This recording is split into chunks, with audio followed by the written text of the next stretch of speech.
Hello नमस्कार साथियों, मैं सूरज सिंह फिर से आपका उसी प्लेटफॉर्म स्वागत करता हूं जिस प्लेटफॉर्म पर मैं लगातार लंबे समय से आपको कुछ न कुछ नई जानकारी के साथ अपडेट कराता हूं। तो आज पढ़ेंगे हम भारतीय संविधान सभा।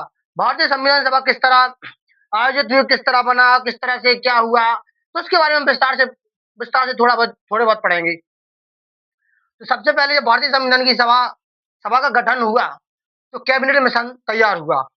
कैबिनेट मिशन इसलिए तैयार हुआ क्योंकि वहां सबसे पहले 3 व्यक्ति जो विदेशी व्यक्ति थे, वो थे सर स्टैफोर्ड क्रश और लॉर्ड पैथंग टॉरेंस और ए बी एलेक्जेंडर। तो ये प्रथम 3 व्यक्ति थे जिन्होंने जिनके माध्यम से हम भारतीय संविधान सभा का गठन किया। भारतीय संविधान का गठन हुआ और कैबिनेट मिशन तैयार हुआ। तो कैबिनेट मिशन तैयार हो गया तो भारतीय संविधान की जो रूपरेखा थी प्रारंभ हो चुकी थी। और हमारे जो भारतीय सदस्य थे तो वो डॉक्टर भीमराव अंबेडकर, लगभग सभी व्यक्ति थे। सभी के योगदान से भारतीय संविधान का निर्माण हुआ। किसी एक व्यक्ति के सजेशन से नहीं कहा जा सकता कि तुम एक व्यक्ति ने भारतीय संविधान का निर्माण किया, क्योंकि भारतीय संविधान विदेशों विदेशों के संविधानों का अध्ययन करके भारतीय संविधान का निर्माण हुआ है, जिससे हमारे भारतीय संविधान की रूपरेखा एवं नींव इतनी मजबूत थी, जिससे भारत इतना बड़ा विशाल देश है, जिसे चलाने में बहुत बड़े विशाल संविधान की आवश्यकता थी। तो यहाँ कैबिनेट मिशन तैयार हुआ जैसे ही सर स्टैफर्ड क्रश और लॉर्ड पैथंग लॉरेंस और ए बी एलेक्जेंडर ये प्रथम विदेशी 3 व्यक्ति थे। भारतीय संविधान का विचार जब पहले तो उनके जहन में ये बात आई कि भारतीय संविधान का विचार कहाँ से आया।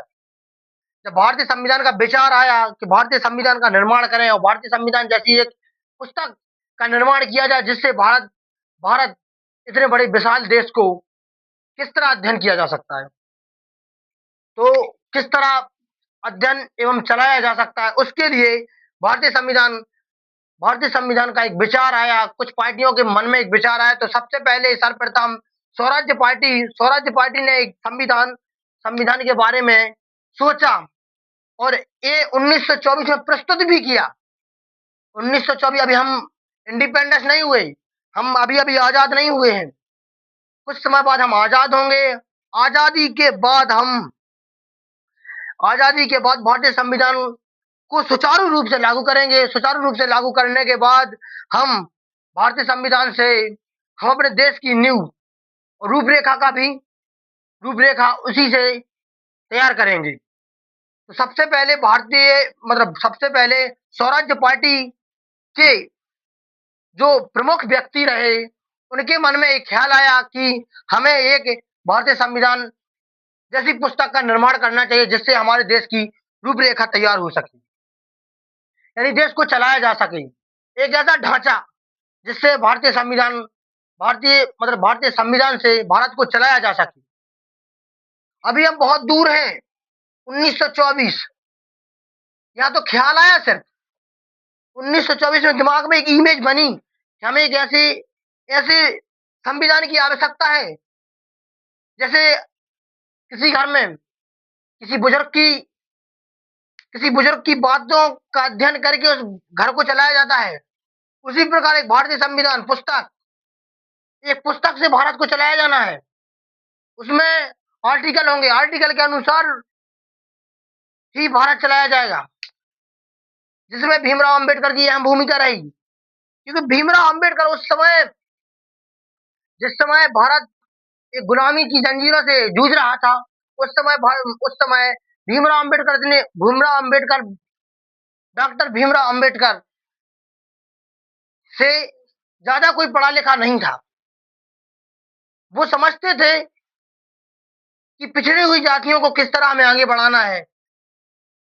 वो सबसे पहले उस टाइम पर पंडित और ठाकुर ही सबसे ज्यादा प्रचलन थे, पढ़े लिखे भी थे। इनके पास सबसे ज्यादा जागीरें सत्ता थी। तो कुछ व्यक्ति थे निम्न प्रकार के, जिनके पास थोड़ा बहुत थोड़े बहुत पढ़े लिखे थे, तो उनको मुनीम वगैरह बना देते थे, उनको ज्यादा आगे बढ़ाया नहीं करते थे। और पंडित और ठाकुर वो थोड़ी बहुत समाज के और कुछ व्यक्ति थे जो आईएएस वगैरह थे, लेकिन सबसे ज्यादा पंडितों और ठाकुर इस जगह पर अहम भूमिका थी उनकी। सबसे पहले उस दौर में जब हम अब यहाँ से हम चलते 15 अगस्त 1970 मतलब आजादी की ओर। अब 1924 में तो प्रस्तुत ही मतलब प्रावधान ही प्रस्तुत किया गया कि हमें भारतीय संविधान जैसी एक पुस्तक का निर्माण करना चाहिए जिससे हमारे देश की आधार से लेकर रूपरेखा तक तैयार हो सके और हर नियम, हर बात किस तरह तुम्हें बोलना है, किस तरह नहीं बोलना है, वो उस पुस्तक में, उस पुस्तक के आर्टिकलों में अध्ययन था। हमें क्या करना है, किस तरह हमें नागरिकता प्राप्त होगी, क्या हमारा भारत राज्यों का संघ होगा, कितनी भाषाएं होंगी, कितनी भाषाओं को राष्ट्रीय दर्जा देना है, कितनी भाषाओं को लोकल दर्जा देना है। इन बातों का इसमें अध्ययन था और इसी इसी पुस्तक से हमें भारत को चलाना था आगे। जो अभी आप लोग देख सकते हो, भारतीय संविधान के अकॉर्डिंग ही भारत को चलाया जाता है। उसमें लिखा था कि किस तरह किसको कितनी एज होनी चाहिए, किसकी कितनी क्वालिफिकेशन होनी चाहिए, किस पद की, उसी के अनुसार भारतीय संविधान को उसी के अकॉर्डिंग चलाया जाता है। भारतीय संविधान के कुल कितने सदस्य थे? तो भारतीय संविधान में कुल 389 सदस्य थे। जब भारतीय संविधान में कुल 389 सदस्य थे तो इसमें मुस्लिम लीग भी रही होगी, अदर लीगें भी रही होगी। तो यहाँ हम इसके आगे भी अध्ययन करेंगे। जो अगला वीडियो रहेगा हमारा इससे आगे रहेगा और आपको ज्यादा से ज्यादा